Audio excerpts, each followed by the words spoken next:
Welcome, everyone. This is the International Peace Coalition. This is the 97th meeting we've had consecutively. Thank you all for joining us, everyone who's been participating over the 97 weeks and the new people who are joining us today. We created this forum 97 weeks ago in order to bring together people from all over the world to discuss how we can create true peace.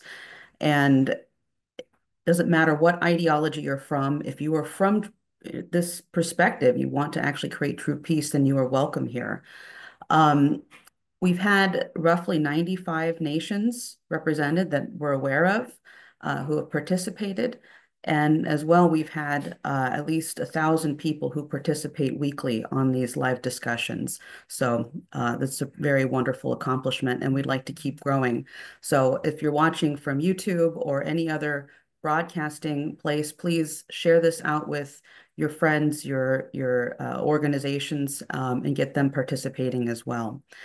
Um, so to start us off today, oh, no, I should introduce myself. My name is Anastasia Battle. I'll be your moderator, as well as Dennis Small and Dennis Speed. To start us off today for the discussion, I'd like to have Helga Zeppel-Roush, who is the founder of the Schiller Institute and the initiator of the International Peace Coalition. Please go ahead, Helga. Yes, let me say hello to all of you. Well, I think everybody is acutely aware that the world is in an unprecedented turmoil. And added to the many crises we have been discussing in the last, 97 weeks, comes now the new big shock, and that is that President Trump declared first high tariffs against practically the whole world. Bonjour, désolé pour ce retard sur la traduction. Donc, donc c'est Helga Zepp-Larouche qui donc introduit, et donc il parle là la guerre la guerre sur les droits de douane entre les États-Unis et la Chine, où donc les États-Unis ont mis une grosse donc, les gros droits de douane, la Chine qui a répliqué, comme vous avez sans doute suivi, et les États-Unis qui ont répliqué encore.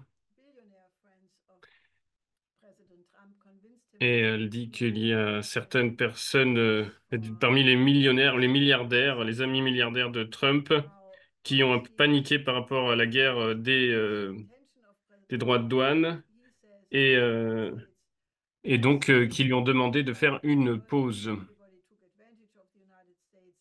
Et toujours, donc les États-Unis, donc Trump dit qu'il veut réindustrialiser les États-Unis. Peut-être que c'est dans l'intention honnête, mais si l'on regarde à travers le monde, personne n'est d'accord avec cela, car nous savons que le Fonds monétaire international et, tout le système financier international a été fait pour être à l'avantage principalement des États-Unis, on peut dire, mais aussi de l'Europe, et au désavantage des pays en développement. Et que les conditionnalités du Fonds monétaire international empêchent le développement du Fonds monétaire, empêchent le développement du Sud global. Et c'est pour ça que l'on voit maintenant, donc depuis quelques années, de plus en plus fortement cette révolte des pays du Sud global et des pays avec les pays des BRICS. Nous allons voir ce qu'il se passe, mais nous sommes potentiellement dans cette situation de guerre commerciale entre les États-Unis et la Chine. On va voir si ça ne cause pas une crise systémique, un effondrement de tout le système, mais cela pourrait amener l'effondrement terminal du système financier, car ce système financier est en banqueroute depuis très longtemps. Et nous faisons circuler au niveau international sur le site de l'Institut Schiller, sur d'autres endroits, des déclarations. Et je demanderai à tous les participants sur cet appel d'interpeller les gouvernements sur ce qu'il devrait être fait pour éviter cet effondrement du système financier international. Nous avons écrit donc une déclaration pour cela, pour la faire circuler. Nous parlons de Lyndon LaRouche, mon défunt mari, qui avait prévu cet effondrement du système financier international et qui avait proposé des mesures très claires, et nous proposons dans ce tract des mesures très claires qui doivent être faites, donc notamment de respecter les 4 lois de Lyndon LaRouche, notamment avec la séparation des banques, le Glass-Steagall, comme Franklin Roosevelt l'a établi en 1933, et aussi de ramener la création du crédit, de la création de l'argent euh, au niveau des gouvernements et non pas des banques centrales. Et cela demanderait la création aussi d'un nouveau système international de crédit, comme un nouveau Bretton Woods, qui doit résoudre de sortir du sous-développement au niveau international, en amenant du crédit à long terme et une augmentation massive de, de, de, de la production mondiale, et en se concentrant sur l'espace, les technologies, l'énergie de fusion et des choses similaires. On peut voir que dans cette déclaration, il est écrit que vous devez voir quelles institutions, vous devez réfléchir en fait à qui dans votre pays vous devriez présenter ce document, quelles institutions notamment devraient le recevoir pour les pousser à aller dans cette direction. Et je veux citer par rapport à la crise entre les États-Unis et la Chine, un article écrit par Wang Wen, qui est le dirigeant de l'Institut financier de la Changjian l'Institut financier Wang Wen d'une université donc de Beijing. Il écrit un article avec le titre Y aura-t-il une guerre entre les États-Unis et la Chine? Et il dit que cette question une popularité très forte et très posée dans les réseaux sociaux suite à cette guerre commerciale. Et il dit clairement que ça n'a jamais été l'intention des États-Unis de la Chine, ça n'a jamais été l'intention de la Chine de voir les États-Unis comme un ennemi. Il dit aussi qu'il n'y a pas encore de déclaration d'un officiel de haut niveau chinois à propos de cette guerre commerciale. Il mentionne cela pour montrer que la Chine ne veut pas aller dans une escalade. Et il parle qu'il y a eu un appel téléphonique 3 jours avant la prise de fonction de Trump, où les deux parties Xi Jinping et Trump ont exprimé la volonté d'avoir des relations positives si l'autre respecte l'intérêt de l'autre. Chacun respecte l'intérêt de l'autre. Et il parle qu'il faut qu'il y a un renforcement de la sécurité de la force militaire chinoise pour assurer sa sécurité. Qu'ils ont de nombreux missiles à longue portée. Ils ont une grosse partie de la production des drones mondiaux, et que les États-Unis ne pourraient pas défaire militairement la Chine. Et pour parler, il reprend ces différents scénarios de guerre qui ont été faits aux États-Unis et qui viennent à la conclusion que les États-Unis ne pourraient pas gagner, mais pourraient même subir une défaite désastreuse.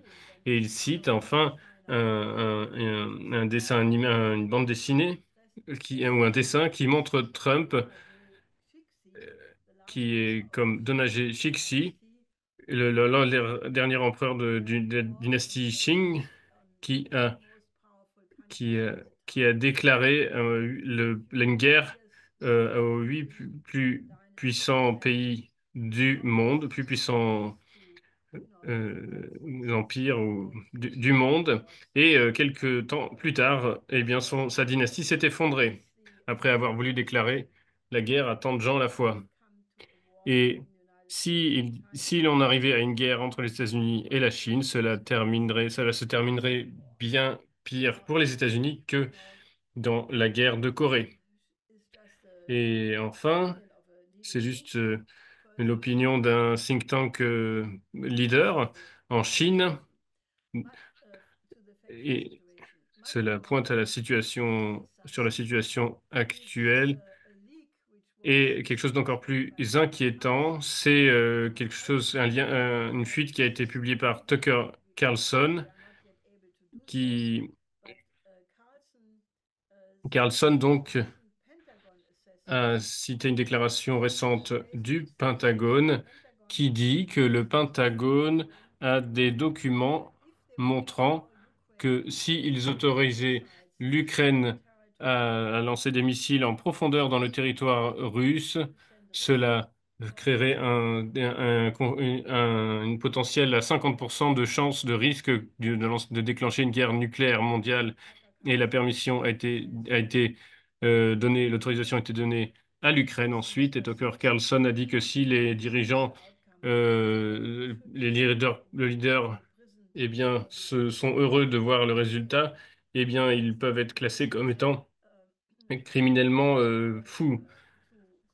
Nous allons essayer de voir si ce document du Pentagone existe réellement, mais c'est possible, oui, puisque c'est nous-mêmes, notre vision, la vision que nous avions, et cette déclaration du Pentagone confirmerait cela.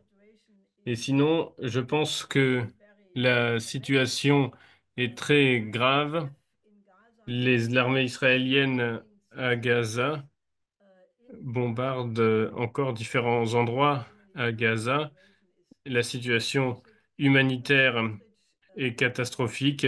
Smotrich a dit qu'il n'autoriserait pas euh, d'avoir aucune céréale à arriver à Gaza. Ça veut dire donc une famine complète. Il y a des soldats israéliens qui protestaient contre Netanyahou. Le Conseil de sécurité de l'ONU a fait une condamnation de la politique actuelle israélienne. Et donc, il y a une escalade avec l'Iran qui est très risquée, très grand risque qu'elle arrive. Et sur l'autre front, la situation sur le terrain en Ukraine devient de plus en plus désespérée d'heure en heure. Et il y a donc une dévastation complète. L'armée n'est pas capable de, re- de reformer ses rangs. Il y a un commandant au niveau qui a dit, on ne peut pas dire à la population ukrainienne, on ne peut pas leur dire la vérité car ils ne pourraient pas le supporter. Il y a le groupe de contact de l'Ukraine, ukrainien, qui se réunit en Europe actuellement et Witkoff est à Saint-Pétersbourg. On est vraiment donc dans une situation extrêmement dramatique et il faut que je mentionne aussi qu'il y a eu des révélations extrêmement importantes par le New York Times qui ont publié un article de 13 000 mots, un long article admettant que depuis mi-avril 2022, tout le commandement de la guerre en Ukraine était conduit depuis Wiesbaden, les baraquements clés, où les, les États-Unis donnaient les ordres, amenaient l'assistance technique, toute la sécurité et tous les renseignements. Donc, l'argument selon lequel la guerre n'était pas provoquée et que c'était juste une guerre entre la Russie et l'Ukraine, que nous n'étions pas partie prenante, eh bien non, c'était une guerre des États-Unis et de l'OTAN contre la Russie. Et cela donc était maintenant totalement confirmé. Je pense que la chose décente, c'est que tous les gens qui ont répété le discours officiel sur la guerre non provoquée de la Russie devrait sortir et s'excuser et reconnaître que le New York Times a prouvé que ce qu'il disait était faux. Et parlant d'un faux discours, le nouveau gouvernement allemand, ils ne sont pas totalement formés, mais ils ont fait un traité de coalition entre la CDU, la CSU et les sociodémocrates. Et ce traité contient un paragraphe incroyable disant que à partir de maintenant, quand ce gouvernement sera en fonction, qu'il devrait faire une loi interdisant quoi? Les mensonges. Que vous serez puni si quelqu'un consciemment répand des fausses informations. Donc, même Bild Zeitung, le plus grand tabloïd en Allemagne, aujourd'hui a un éditorial commentant sur cette nouvelle, disant qu'il devrait arrêter cela, que c'est très dangereux. Et il y a beaucoup d'experts légaux, constitutionnalistes, qui sont cités, disaient que c'est une direction vers une dictature si cela est fait, car qui devrait décider qu'est-ce qu'est un mensonge et qu'est-ce qui ne l'est pas? Et qu'est-ce qui est quelque chose qui parfois était un mensonge, on croyait que c'était un mensonge, en fait, eh bien, ça s'avère plus tard être vrai. Donc, c'est la course vers une dictature. Et je pense que c'est malheureusement un grand danger, étant donné que l'éditeur d'un magazine en Allemagne a été condamné à, à la punition, à être puni comme comme une punition car il a fait une photo du ministre de l'Intérieur Faeser montrant un poster disant qu'elle est avec un poster disant qu'elle est contre la liberté d'expression, un commentaire satirique qui, bien sûr, n'est pas autorisé en Allemagne, n'est plus autorisé. Donc, je pense que nous sommes dans une situation incroyable qui demande la mobilisation de tout le mouvement international pour la paix et la coalition pour la paix, donc notamment, mais tous les groupes qui se sentent concernés par la paix mondiale. J'ai dit depuis plusieurs années que je ne pense pas que cette situation peut être remédiée en faisant des cosmétiques et et que nous devons avoir corrigé la situation en créant une sécurité internationale et une nouvelle architecture de sécurité et de développement qui prenne en compte l'intérêt de chaque pays dans la tradition de la paix de Westphalie. Donc nous devrions discuter cela dans le cours de la discussion et je donne le mot. Je rends la parole à vous. Je vous rends la parole, Anastasia. Donc, c'est beaucoup de choses très, très importantes à discuter aujourd'hui. Donc, merci de nous donner cette vision générale et notamment ce que l'on voit en Israël est, est important. Il y a eu différents militants israéliens qui nous ont parlé dans les dernières rencontres de la coalition, qui nous ont parlé de ce qui se passe en Israël.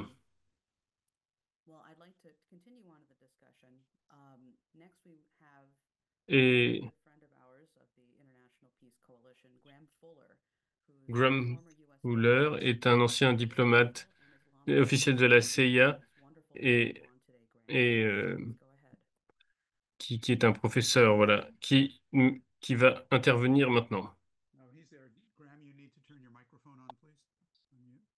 Donc Graham Fuller, ancien diplomate américain et donc ancien fonctionnaire de la CIA et il est spécialiste de l'islam. Merci, Denis. Donc, on m'a demandé de parler de la situation très difficile dont parle Elga parmi différentes choses inquiétantes, notamment la question de la guerre et de pas de guerre avec l'Iran. Est-ce qu'il y aura une guerre? Il y a eu des changements depuis ces derniers quelques temps. Et à court terme, je voulais juste parler du fait que d'un côté, il y a l'argument sur le fait qu'il y aura une guerre entre l'Iran et les États-Unis et Israël de l'autre côté, et l'argument qui pourrait nous persuader que, à la fin, il pourrait, au contraire, ne pas y avoir de guerre. Il y a des arguments dans un sens ou dans l'autre.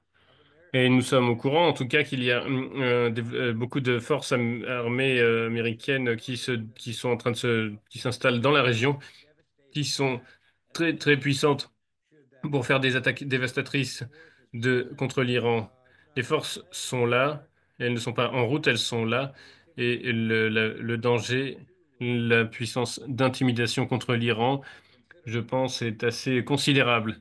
Deuxièmement, je pense que depuis longtemps, nous avons averti que ce genre de guerre, mais particulièrement entre les États-Unis et l'Iran, est importante au cœur de Netanyahou. car et un objectif principal, c'est de développer ses forces militaires en se joignant aux États-Unis d'une façon qui puisse dévaster l'Iran pour qu'Israël puisse faire ensuite ce qu'il veut. Nous avons des déclarations fortes d'Iran. Ils refusent de se laisser intimider. Ils disent qu'ils ne veulent pas s'engager dans des discussions directes avec les États-Unis, même si dans les derniers jours, il y a peut-être des changements. Possiblement, il y aurait un accord si les premières des rencontres entre Witkoff et le ministre des Affaires étrangères Al-Aqsi d'Iran, si cela se passait bien, il pourrait peut-être aller dans des discussions directes. Ça serait un progrès possible, mais maintenant, l'Iran est très clair, disant qu'ils ne veulent pas, euh, il ne veut pas se laisser faire, donc, et les puissances occidentales, la Grande-Bretagne principalement, a été impliquée fortement dans ces dernières années contre l'Iran. Il, il y a l'un des Iraniens et une des figures héroïques un grand héros de l'Iran, l'ancien Premier ministre qui a été viré, destitué par une opération conjointe, une révolution conjointe, un coup d'État en 1953. Mohamed Mossadegh. Nous, nous savons que cette guerre, donc, il pourrait y avoir une tentation après cette guerre pour l'Israël et Netanyahou, qui, sinon, est en trouble domestique très fort, ça pourrait le tenter de vouloir aller vers le scénario de la guerre. Et Et donc Trump a d'autres pressions sur les, sur les droits de douane, etc. Donc il pourrait le vouloir faire oublier ces problèmes-là en allant vers un autre problème, vers autre chose, vers une guerre en Iran. Et on peut penser en effet que l'Iran est plus faible aujourd'hui qu'il a été pendant longtemps. Nous savons qu'il y a deux efforts de décapitation donc, contre le Hamas, contre le leadership du Hezbollah qui ont été faits donc, ces derniers temps, d'ouvrir un pont, une possibilité de passer avec leurs avions au-dessus de la Syrie pour pouvoir aller vers l'Iran plus facilement. Et l'Iran a été plus une situation de danger pour sa défense que jamais.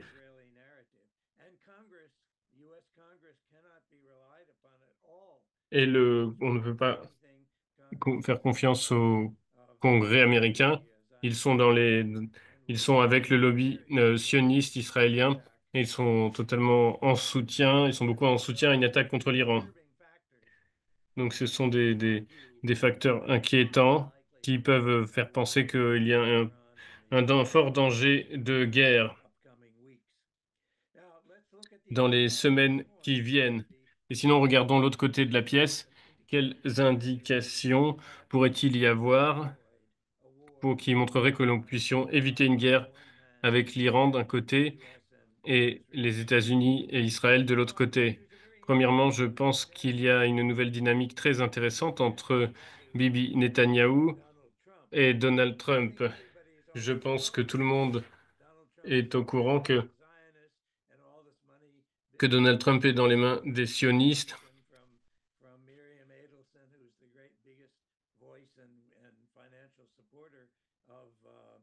et il y a des grands soutiens donc d'Israël et des États-Unis et Trump donc Paul est très enclin à écouter le lobby israélien, mais Trump,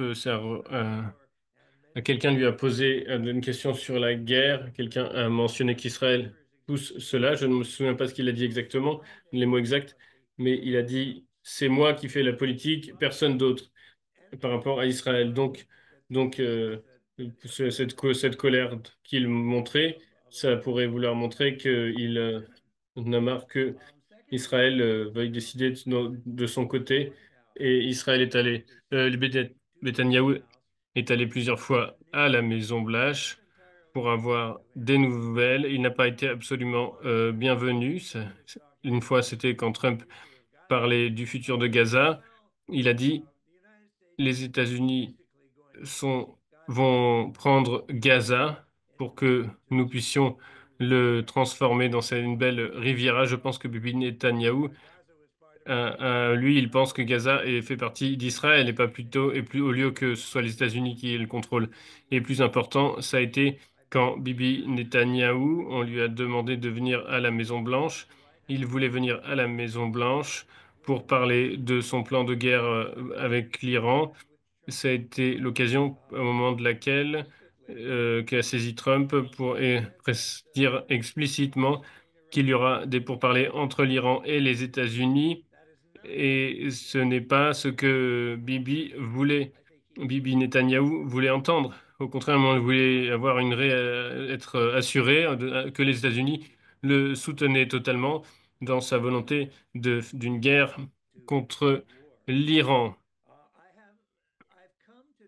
J'ai développé une certaine confiance dans la personne de Simon Witkoff, et on nous a dit que c'est quelqu'un qui n'a pas d'expérience en politique étrangère. Cela est vrai, mais en écoutant les discussions, les interviews qu'il a eues, j'ai le sens de quelqu'un qui a des problèmes, mais qui est sensible à ce qui vient des gens à qui il parle. Donc, il fait attention à s'adapter, à faire attention à qui il parle, d'être à l'écoute. Et il faut avoir, quand vous travaillez dans l'immobilier aux États-Unis ou n'importe où, vous devez avoir un sens de la psychologie de l'autre personne si vous voulez avoir un accord, faire un deal. Donc, c'est utile aussi pour des négociations. Et il a été, il est impliqué sur l'Iran, aussi sur l'Ukraine et possiblement aussi certaines autres questions. Donc, Trump a une grande confiance dans sa capacité comme négociateur.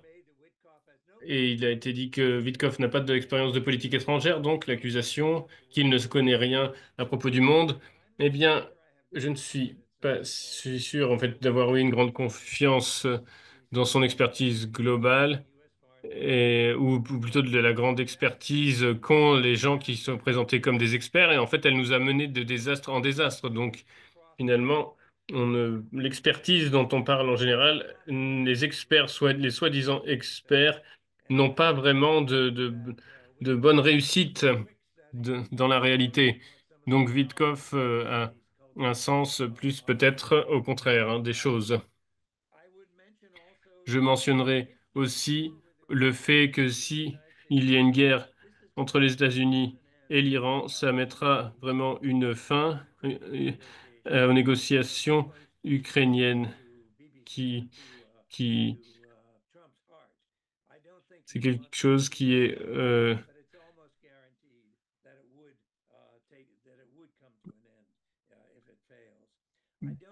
si les négociations avec l'Iran échouent, cela mettra fin aux négociations avec la Russie, au contraire.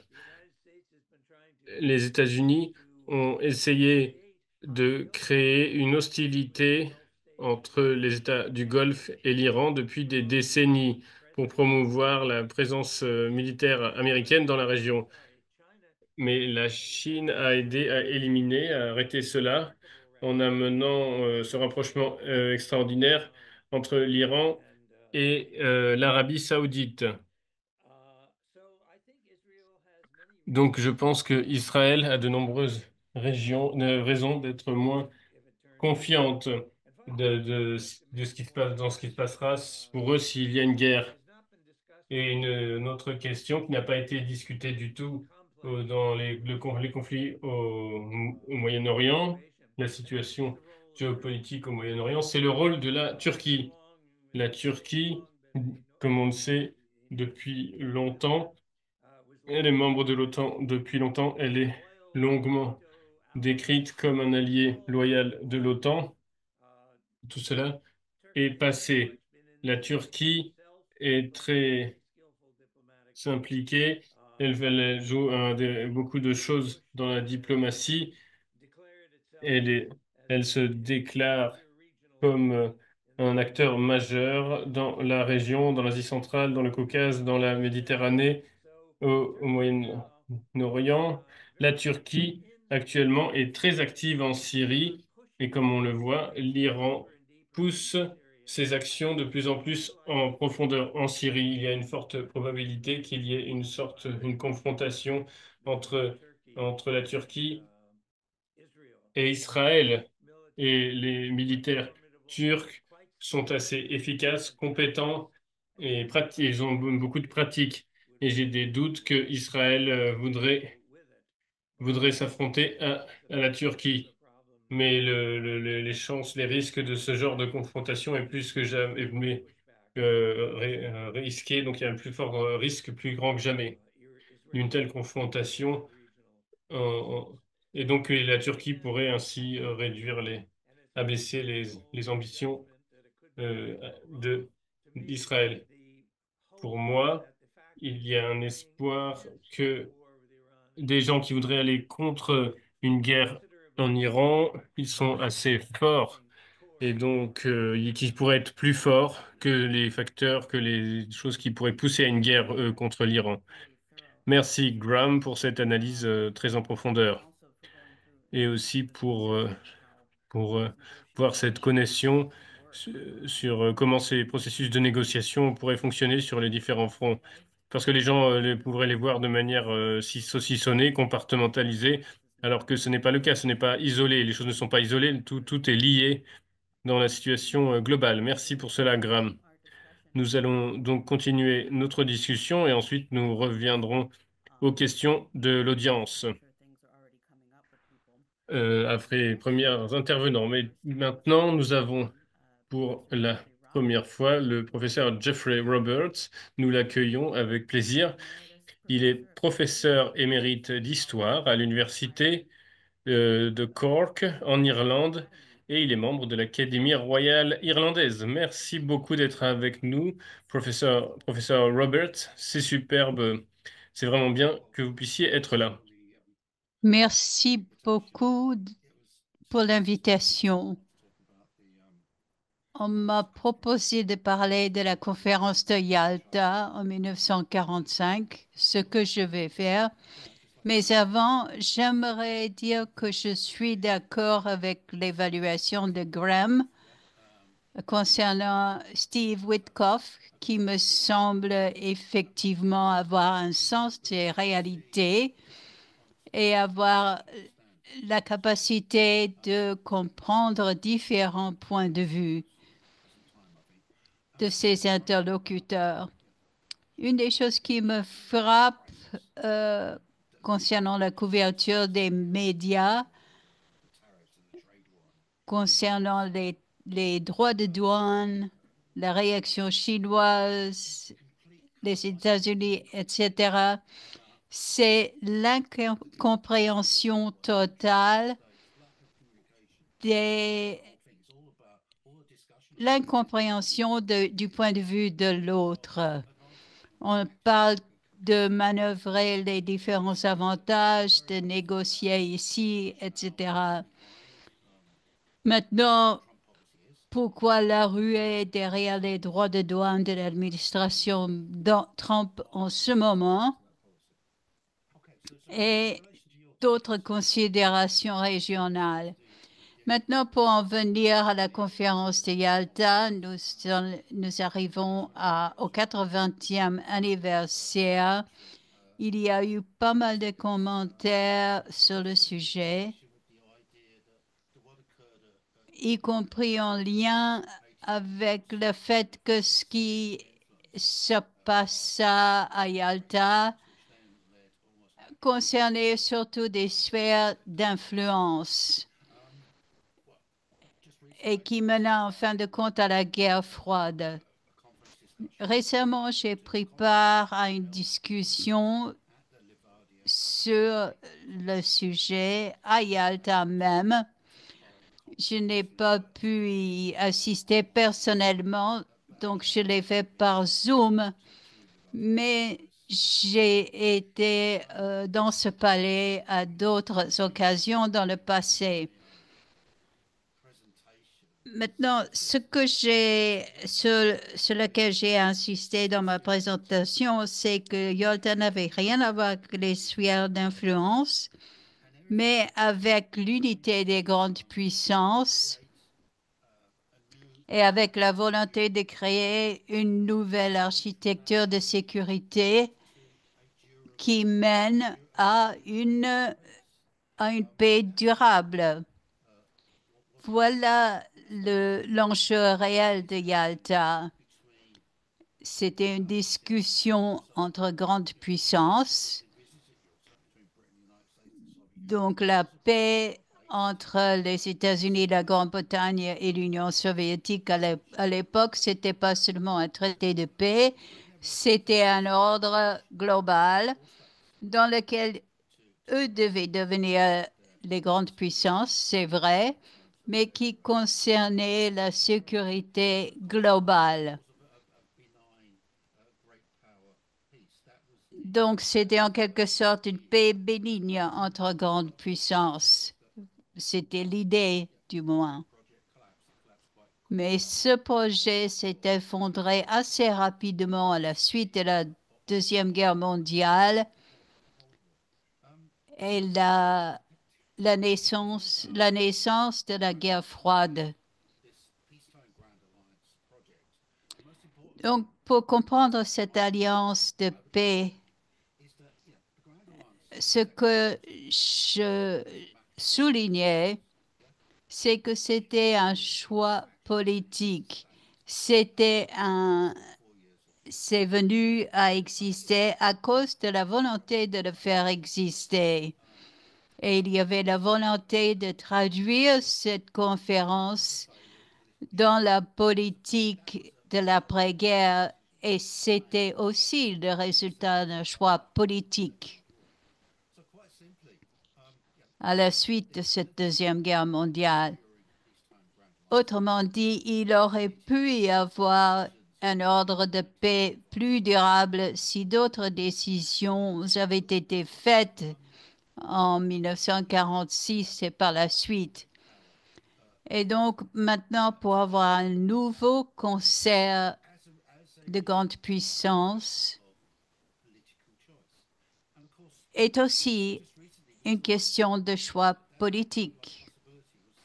Nous avons vu encore cette possibilité à nouveau lorsque l'administration Trump est arrivée au pouvoir et a totalement renversé les principes qui gouvernaient les relations avec la Russie. Il a parlé de la possibilité de détente avec la Russie, ce qui représente un volte-face pour l'Amérique. C'est un choix politique. Maintenant, s'il va pouvoir persister, c'est une autre affaire. Mais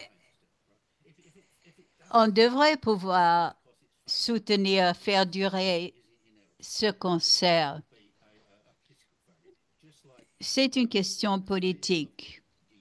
Tout comme l'échec de la perspective de Yalta pour une paix permanente, c'était voulu.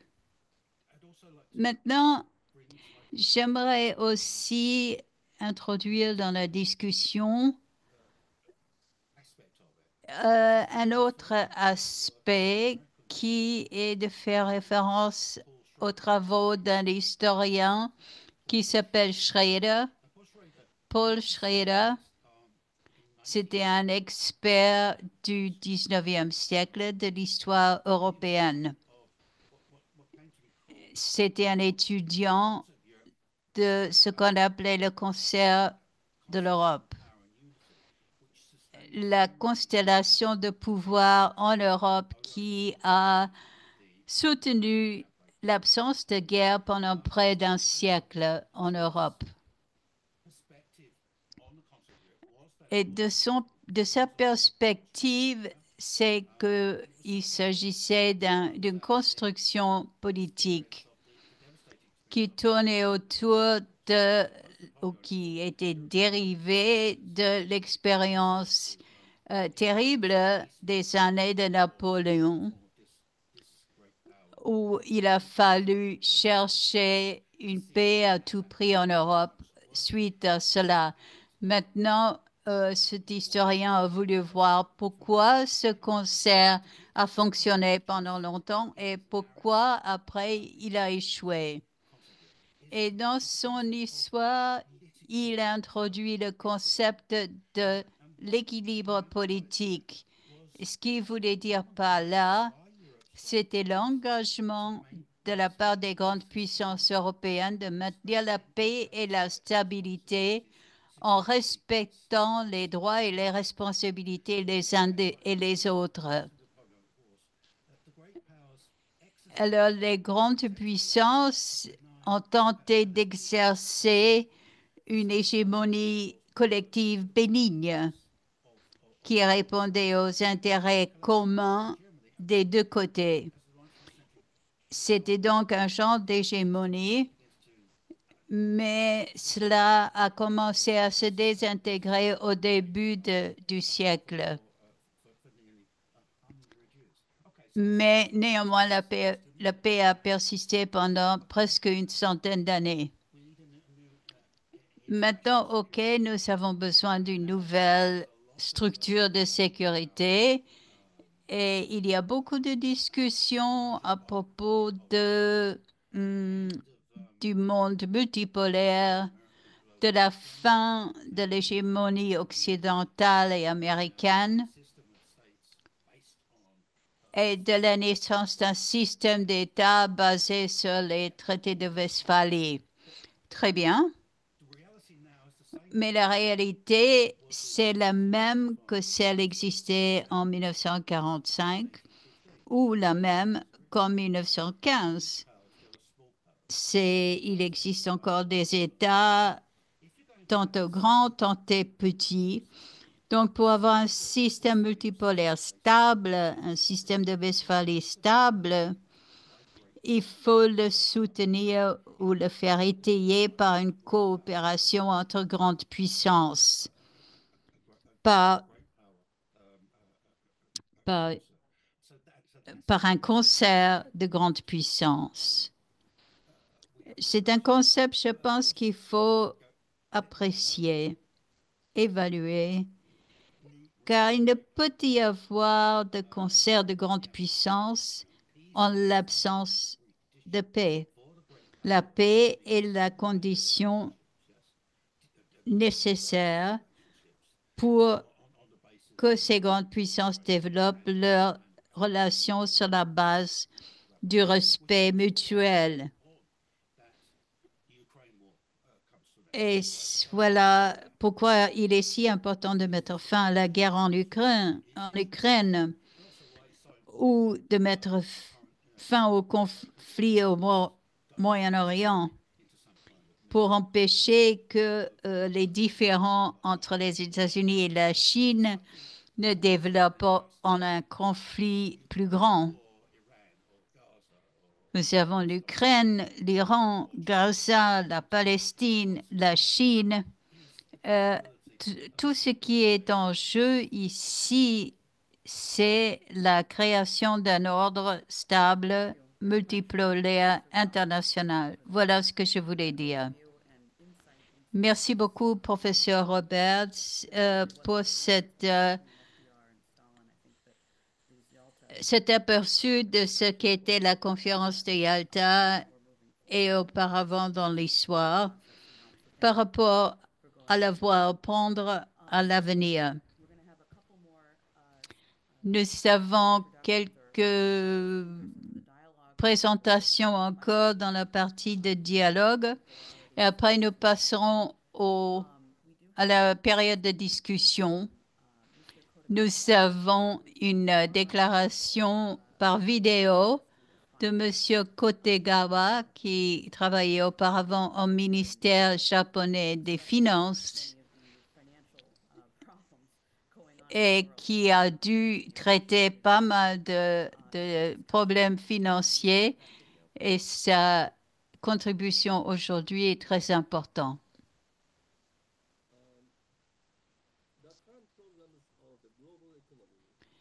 Les problèmes actuels de l'économie mondiale sont dus à la mauvaise gestion des politiques des autorités occidentales de surveillance financière et à la politique de deux poids, deux mesures qu'elles appliquent.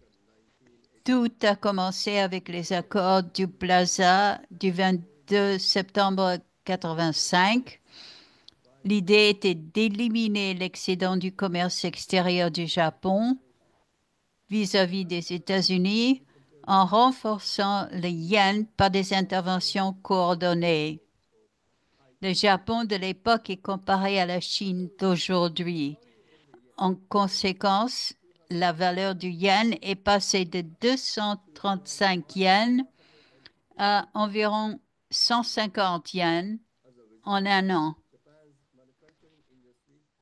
Le résultat, l'industrie manufacturière japonaise, qui avait perdu sa compétitivité internationale en raison de la flambée des coûts de la main-d'œuvre, a déplacé ses bases de production vers l'Asie du Sud-Est et la Chine.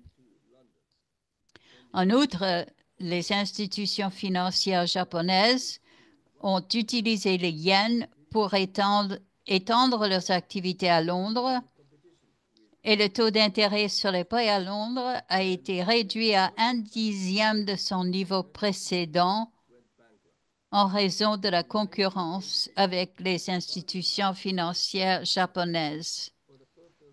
En 1988, le règlement bancaire de Bâle a été adopté pour empêcher ces institutions japonaises d'entrer sur le marché londonien. Ce règlement, qui visait les institutions financières japonaises disposant de peu de capital, a été introduit au Japon après la fin de la période de grâce en 1993 et les institutions financières d'Europe et des États-Unis qui s'étaient développées au Japon et en Asie ont commencé à créer la nécessité de se dispenser de l'aide financière de l'Union européenne. Et cela s'est étendu aussi à d'autres pays en Asie du Sud-Ouest. À cette époque, il y avait beaucoup de banquiers et d'autres responsables japonais qui ont été poussés vers le suicide à cause des résultats de cette politique. C'était le résultat de cette comptabilité uniquement financière. En 2008, lorsqu'il y a eu la crise financière en Europe, aux États-Unis, ces pays ont renfloué les banques avec beaucoup d'argent et ont aussi soutenu l'industrie manufacturière, ce qui était le contraire de ce qu'on avait exigé du Japon à l'époque. Les trois demandes de la part de pays asiatiques, y compris de la part du Fonds monétaire international, c'était des conditions désastreuses et il y a eu un effondrement total, mais personne n'a été puni, a été tenu pour responsable de cela. Les conseillers financiers aux États-Unis et en Europe essayent de cacher leur état financier désastreux en fournissant beaucoup de liquidités aux institutions à l'aide de différentes astuces. Toutefois, l'Europe et les États-Unis, ils n'ont pas assez de main-d'œuvre par rapport à l'Asie. Donc, toutes ces liquidités n'ont pas aidé l'économie réelle, mais ont accéléré la dépression aux États-Unis et amené à des déséquilibres commerciaux. En outre, des sociétés comme BlackRock ont utilisé leur liquidité pour pour acheter d'autres sociétés. Les banquiers occidentaux ont fait des paris, ont spéculé avec ces liquidités. Et cet aventurisme financier a créé encore plus de déséquilibre entre riches et pauvres, qui est le contraire de ce que fait la croissance de l'économie réelle. Voilà ce que je voulais dire. Merci.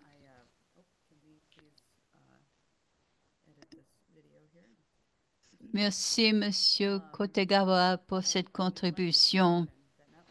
J'aurais dû mentionner que Monsieur Kotegawa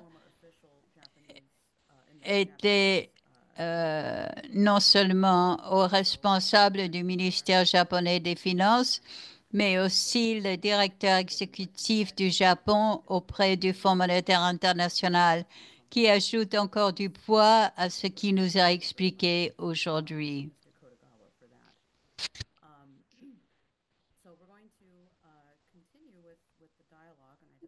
Nous allons continuer maintenant avec le dialogue. Nous avons un rapport de la part de Daniel Buck. C'est un organisateur de l'Institut Schiller dans la région de New York. Depuis à peu près 3 semaines, nous avons vu qu'il y a beaucoup d'organisations sur les campus dans cette région et beaucoup de discussions avec les jeunes gens. Je ne vais pas parler longtemps, mais j'aimerais communiquer aux gens le fait que c'est le moment maintenant de contacter tous les gens que vous connaissez qui sont un peu plus jeunes pour qu'ils... Hop, il a eu un problème informatique apparemment. On l'a perdu.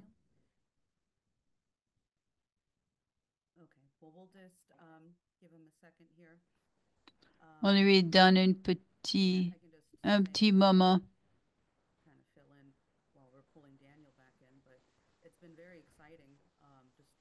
Je peux ajouter entre-temps que moi-même, je suis à New York en ce moment. C'était très intéressant de voir le travail que font José et d'autres ici sur les campus et auprès des étudiants, auprès des jeunes gens dans le Bronx, à Manhattan.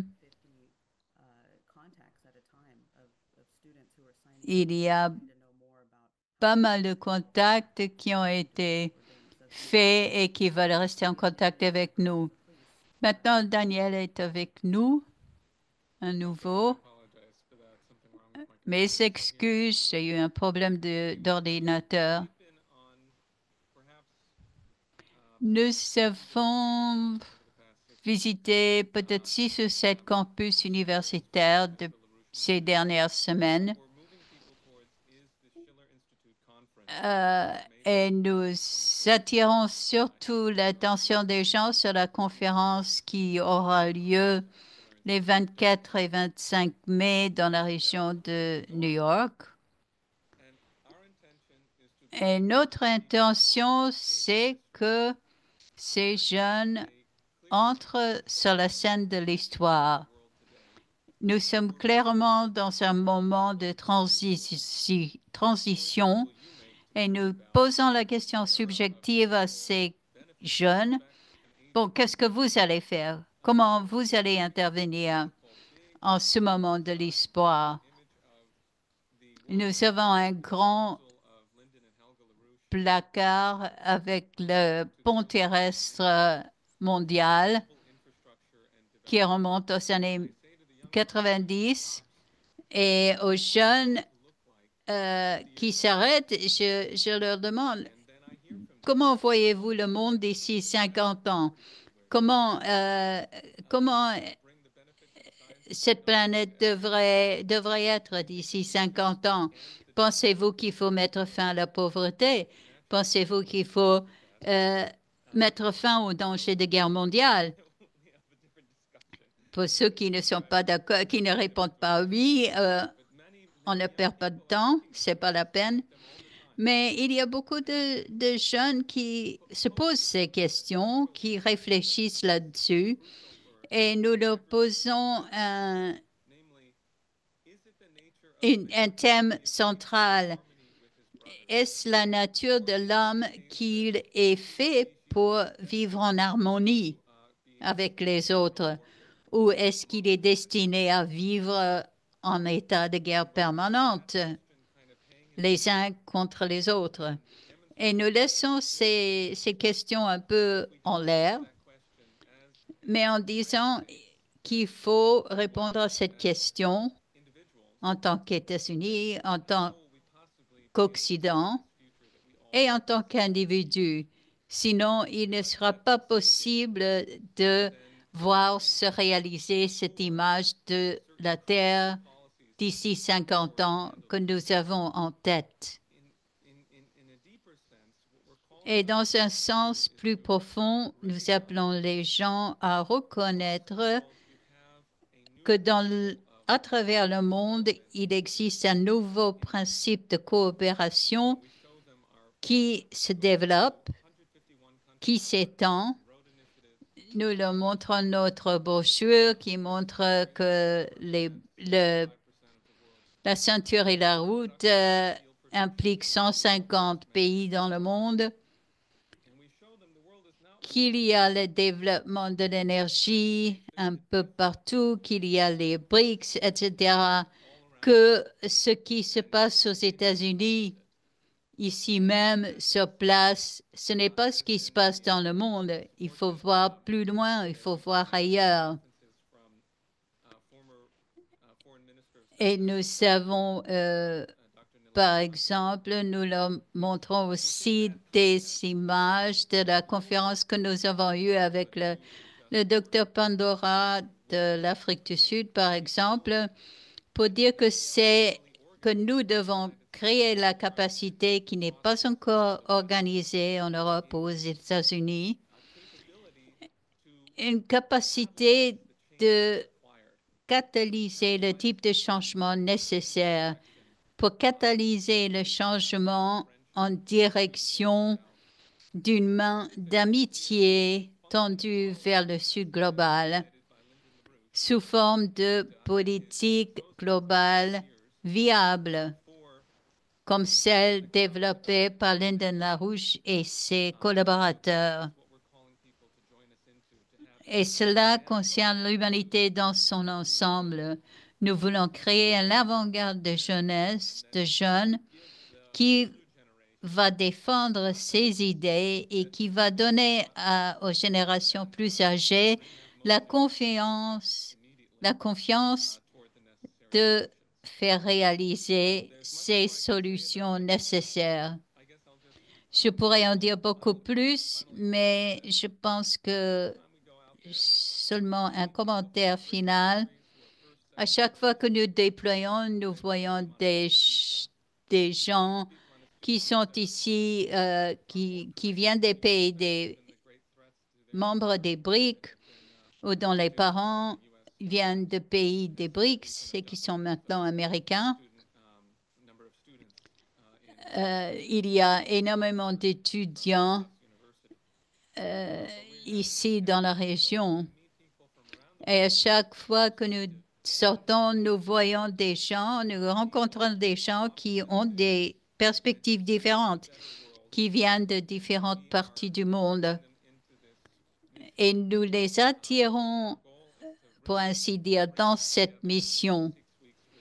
Et nous voulons faire en sorte que cela devienne une capacité politique très forte, y compris dans les 6 semaines nous séparant de cette conférence de l'Institut Schiller. du type qui est nécessaire en ce moment. Et je vous demanderai tous d'y participer.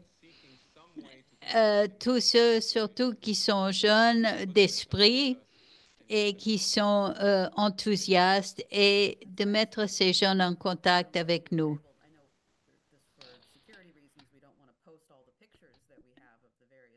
Je sais que pour des raisons de sécurité, nous ne voulons pas montrer les photos de toutes ces rencontres que nous avons. Mais si vous avez des photos publiques, Daniel, nous voudrions bien les montrer à tout le monde.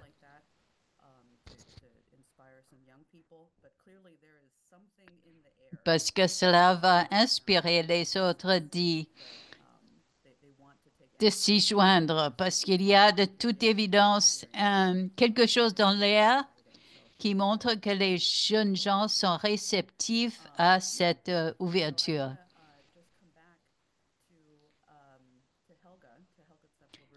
Maintenant, je voudrais revenir à Helga pour voir si elle a une réaction à ce qu'elle a entendu jusqu'à maintenant avant de passer à la discussion.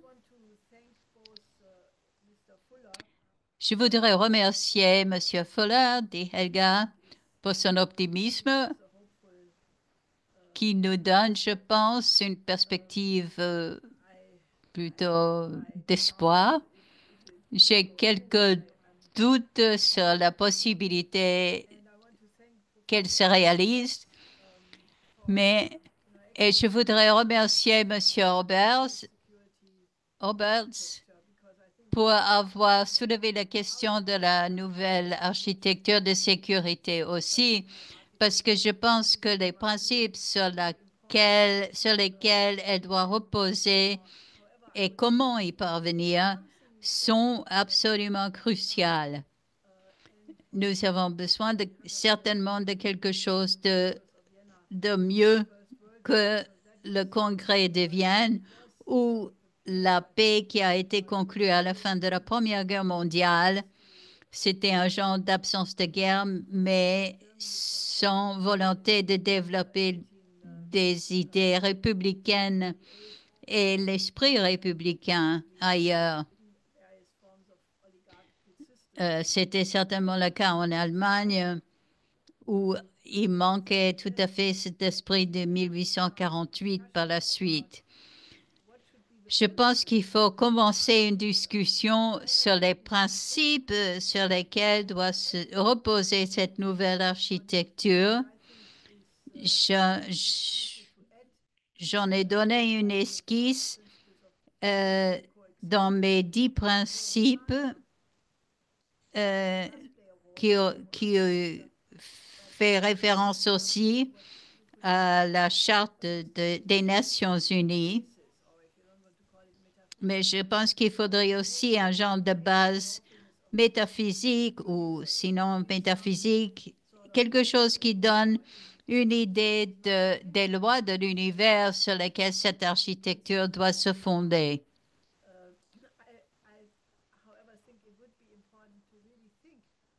Mais je pense qu'il serait important de réfléchir à ce nouvel élément. Aujourd'hui, c'est que les pays du Sud veulent avoir une voix égale. Bien sûr, il faut les grandes puissances pour garantir, pour y contribuer avec leur puissance militaire et autres. Mais je crois qu'il est important d'avoir une voix égale pour tous les pays, qu'ils soient petits ou grands. Et je crois que les BRICS vont dans ce sens-là, à appliquer ces principes. Mais je voulais juste dire maintenant que je suis contente d'avoir vu ce thème sur la table.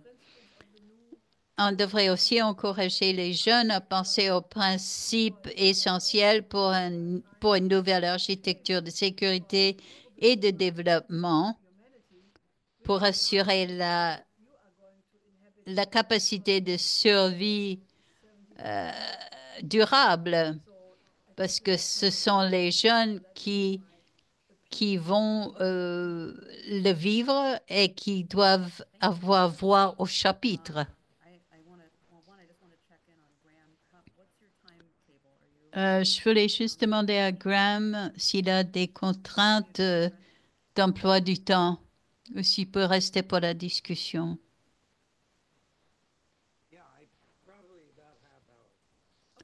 Oui, à peu près une demi-heure, je peux rester.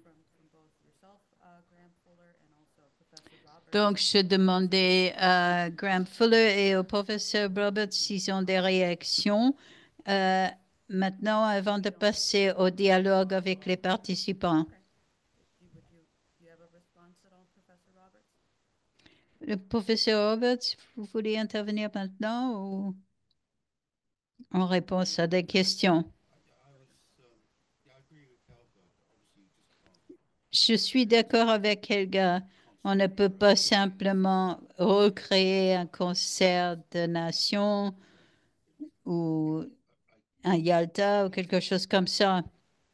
Il faut un équilibre équitable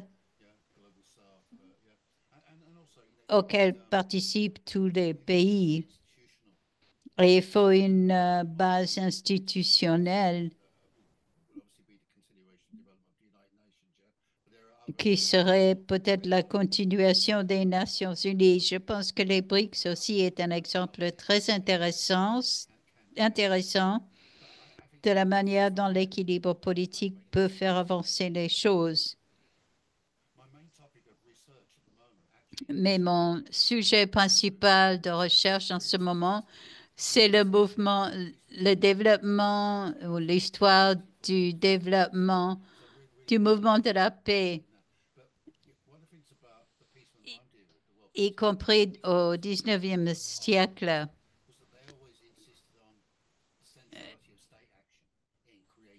Il y avait dans une conférence, j'ai manqué le nom, c'était la nécessité d'avoir une coopération entre gouvernements et de bâtir une infrastructure globale de paix, y compris parmi la société civile. Et il faut aussi l'engagement au niveau de l'État en faveur de la paix. Donc, la réalité des États et les différents niveaux de pouvoir, c'est cela une réalité à laquelle on ne peut pas échapper dans tout projet d'établissement de la paix. Merci beaucoup, Monsieur Robert.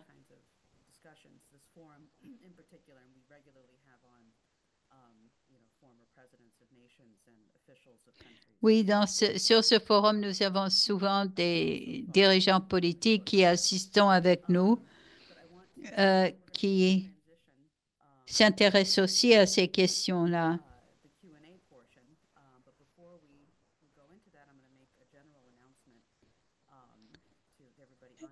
Avant de passer à la discussion, je vais faire une annonce générale. Je vous demanderai de regarder dans le chat pour avoir différents liens qui sont d'importance,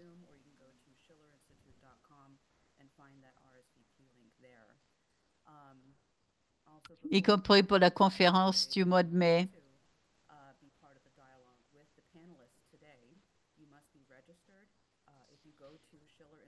Sinon, pour ceux qui nous écoutent en ligne, si vous voulez participer à la discussion, l'entendre, il faut passer maintenant à la connexion sur Zoom.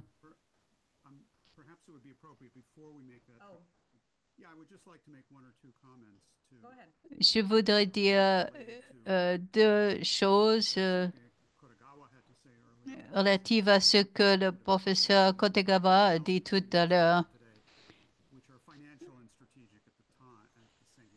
Et à propos de nouvelles financières et stratégiques, il faut savoir que le professeur Kotegawa était non seulement un responsable de très haut niveau du ministère japonais des Finances, il était aussi le représentant exécutif auprès du Fonds monétaire international. Alors, il ne faut pas confondre être représentant des pays au FMI et soutenir la politique du FMI.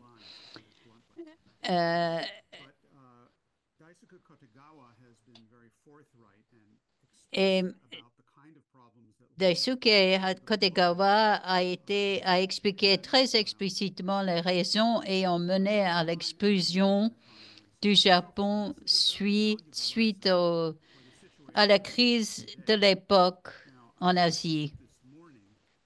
Maintenant, j'ai reçu ce matin même une mise à jour qui est pertinente par rapport à ce que Helga nous a dit. Une chose qu'elle a dite, c'était le rapport à propos, la rumeur à propos d'un rapport du Pentagone qui disait que si nous accordons des missiles à longue portée à l'Ukraine, qu'il y aurait une chance à 50% de provoquer une guerre nucléaire. Alors, 50%, c'est énorme. D'autre part, une autre révélation surprenante nous vient du magazine The Economist de Londres. Ils ont un article qui dit que le système mondial était au niveau de l'implosion le mardi et que nous nous sommes éloignés du bord du précipice, mais à peine. Alors, The Economist est vraiment très direct là-dessus. Le système financier américain est venu tout près du bord du précipice, écrit The Economist. Et l'article nous apprend que la plongée des valeurs des actions et des obligations à la fois menaçait de faire tomber le tout. Et que les droits de douane appliqués par Trump a failli aussi capoter le système. Donc, ce qu'il faut faire maintenant, c'est d'accorder des prêts d'urgence à des entreprises en difficulté qui en ont pataugé. Alors, on a déjà entendu cette même chose en 2008 lors de la crise financière et c'était une des raisons principales des injections massives, tout à fait massives de liquidités à l'époque. Et aujourd'hui, la situation est encore pire. La bulle financière aujourd'hui est beaucoup plus grande. Pour revenir à The Economist, il dit que si la Réserve fédérale devait renflouer tout le monde, cela pourrait créer encore plus de troubles parce que les investisseurs pourraient perdre confiance. Et s'il y a un danger systémique, il ne faut pas penser que le danger est passé. Maintenant, ceux qui suivent l'Institut Schiller et la Coalition internationale pour la paix ne vont pas être surpris par cette révélation, mais elle est quand même choquante parce que nous sommes au bord d'une guerre nucléaire. Merci au président Biden. Et que nous sommes aussi au bord d'une explosion ou d'une implosion financière. Alors, le même jour, Gordon Brown a fait publier une tribune en Angleterre où il disait que nous avons besoin d'une coalition des volontaires en faveur d'une réduction des taux d'intérêt avec de l'activisme fiscal. Nous devons créer au niveau européen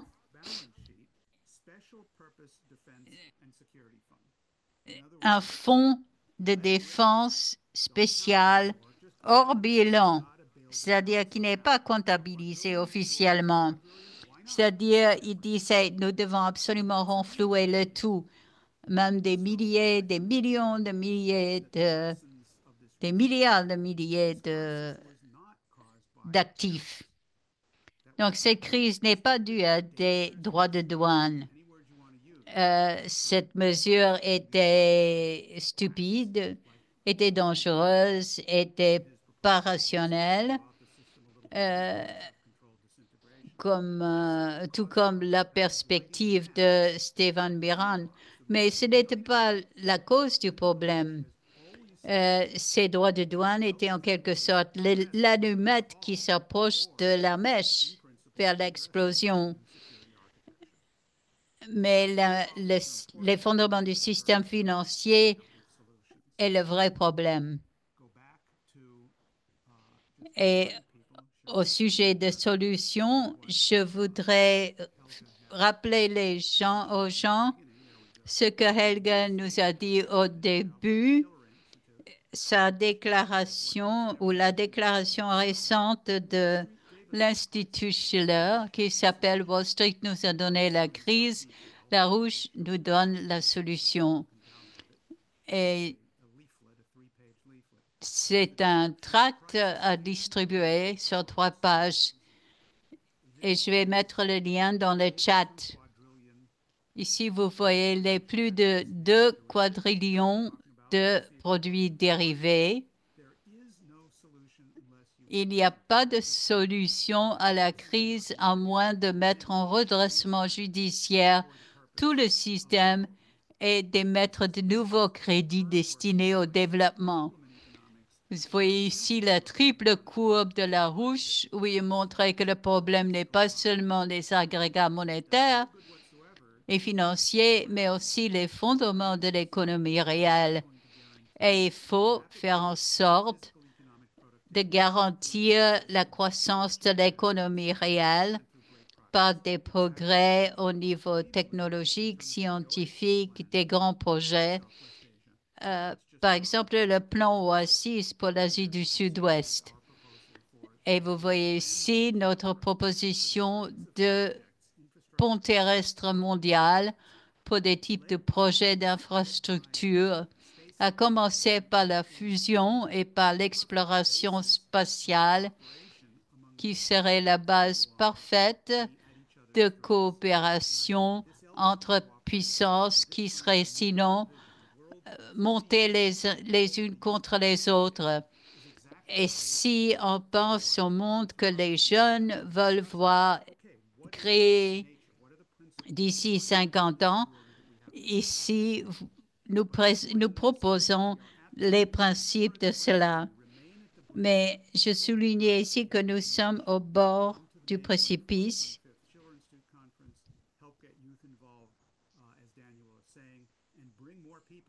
Nous devons faire participer les jeunes à toutes les initiatives et faire venir des jeunes aussi à cette coalition internationale pour la paix.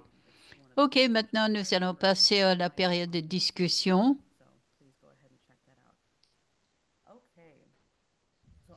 OK, maintenant.